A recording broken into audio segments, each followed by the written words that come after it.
Thank you, Mr. Speaker. I yield now to the gentlewoman from Virginia, a member of our committee, Ms. McClellan. 4 minutes. The gentlewoman is recognized. Thank you, Mr. Chair, and I thank the gentleman from New Jersey for the time.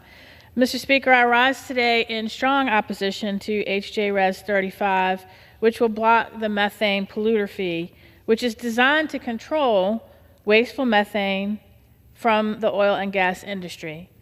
This resolution is another attempt by Republicans to put corporate polluters ahead of hardworking American people. And much like their budget adopted last night, it's a handout for billionaires and large corporations.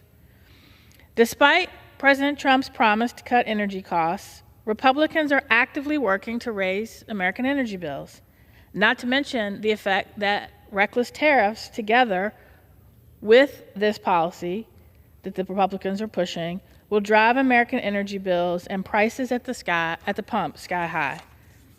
But I guess those high prices are worth the cost to Republicans if it means big oil and gas are pleased.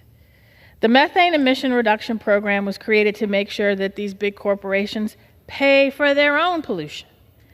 But I guess my colleagues on the other side of the aisle would prefer that American families cover the cost of corporate pollution, because under this resolution, the American people will be stuck footing the bill.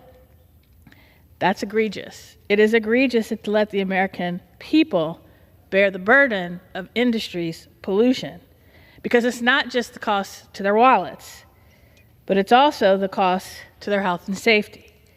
The oil and gas sector is the single largest industrial source of methane pollution in the United States, responsible for nearly a third of our emissions. We know that this pollution to our air has powerful effects on our climate. It's driving worse national disasters. It's devastating wildfires and hurricanes that we've seen, fueled by climate change, aren't just our children's problem, they're here today. The pollution that this methane gas produces affects our children's health today. It affects their respiratory health, among other things. But while Republicans are pushing tax breaks for billionaires and corporate polluters, they'll get a pat on the back from industry today. But Democrats are thinking about the future and the world that our children and their children will inherit. Will it be livable? Will they be able to breathe? I urge my colleagues to put the American people now and in the future, the American people and families over polluters, and vote no on H.J. Res. 35. Thank you, and I yield back.